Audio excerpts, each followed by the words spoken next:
Hi കൂട്ടുകാരെ, ഇന്നത്തെ വീഡിയോയിൽ നമ്മൾ ഗാന്ധി കിസാണ് നോക്കാൻ പോകുന്നത്. അപ്പോൾ വീഡിയോയിലേക്ക് കടക്കാം. ഒന്നാമത്തെ ക്വസ്റ്റ്യൻ, ഗാന്ധിജിയെ ആദ്യമായി രാഷ്ട്രപിതാവ് എന്ന് വിളിച്ചതാര്? ഉത്തരം സുഭാഷ് ചന്ദ്രബോസ്. രണ്ടാമത്തെ ക്വസ്റ്റ്യൻ, ഗാന്ധിജി ആദ്യമായി മഹാത്മാ എന്ന് വിളിച്ചത് ആര്? ഉത്തരം ടാഗോർ. അടുത്ത ക്വസ്റ്റ്യൻ, ഗാന്ധിജിയെ സന്ദർശനമായ ഫക്കീർ എന്ന് വിശേഷിപ്പിച്ചത് ആര്? ഉത്തരം വിൻസ്റ്റൺ ചർച്ചിൽ. ഗാന്ധിജി ആദ്യമായി കേരളം സന്ദർശിച്ചത് എപ്പോൾ? ഉത്തരം 1920 ആഗസ്റ്റ് 18.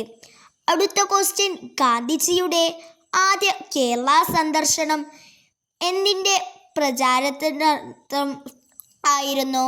ഉത്തരം ഖിലാഫത്ത് പ്രസ്ഥാനം. അടുത്ത ക്വസ്റ്റ്യൻ, ഗാന്ധിജിയുടെ രാഷ്ട്രീയ ഗുരു ആര്? ഉത്തരം ഗോപാലകൃഷ്ണ ഗോഖലെ. അടുത്ത ക്വസ്റ്റ്യൻ, ഗാന്ധിജിയുടെ മനസാക്ഷി സൂക്ഷിക്കുകാരൻ എന്ന് അറിയപ്പെടുന്നതാര്? ഉത്തരം സി രാജഗോപാലാചാരി.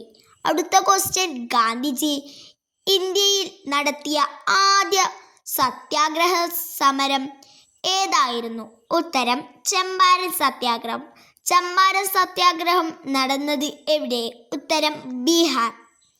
അടുത്ത ക്വസ്റ്റ്യൻ, ഗാന്ധിജി ഇന്ത്യയിൽ നടത്തിയ ആദ്യ സമരമാണ് ചമ്പാരൻ സമരം.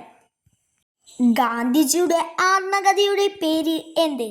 എൻ്റെ സത്യാന്വേഷണ പരീക്ഷണങ്ങൾ. എൻ്റെ സത്യാന്വേഷണ പരീക്ഷണങ്ങൾ. അടുത്ത ക്വസ്റ്റ്യൻ, ഗാന്ധിജിയുടെ ആത്മകഥ ഏതു ഭാഷയിൽ എഴുതിയതാണ്? ഉത്തരം ഗുജറാത്തി.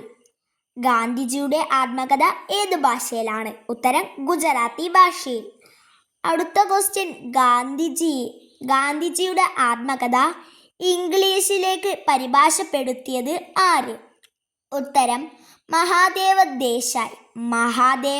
ദേശായി.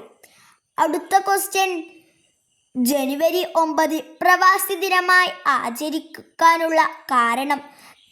ഉത്തരം ദക്ഷിണാഫ്രിക്കയിൽ പ്രവാസ ജീവിതം അവസാനിപ്പിച്ച് ഗാന്ധിജിയുടെ യഥാർത്ഥ പേര് മോഹൻദാസ് കരംചന്ദ് ഗാന്ധി. ഗാന്ധിജി നടത്തിയ ആദ്യ സത്യാഗ്രഹ സമരം എവിടെയായിരുന്നു? ഉത്തരം ദക്ഷിണാഫ്രിക്കയിൽ. കൂട്ടുകാരെ, ഇന്നത്തെ വീഡിയോ ഇവിടെ അവസാനിപ്പിച്ചിരിക്കുന്നു. Thank you. ഇതുവരെയായി 3 പാർട്ടായിട്ട് ഇട്ടിട്ടുണ്ട്. കാണാത്തവർ എത്രയും പെട്ടെന്ന് നോക്കണേ.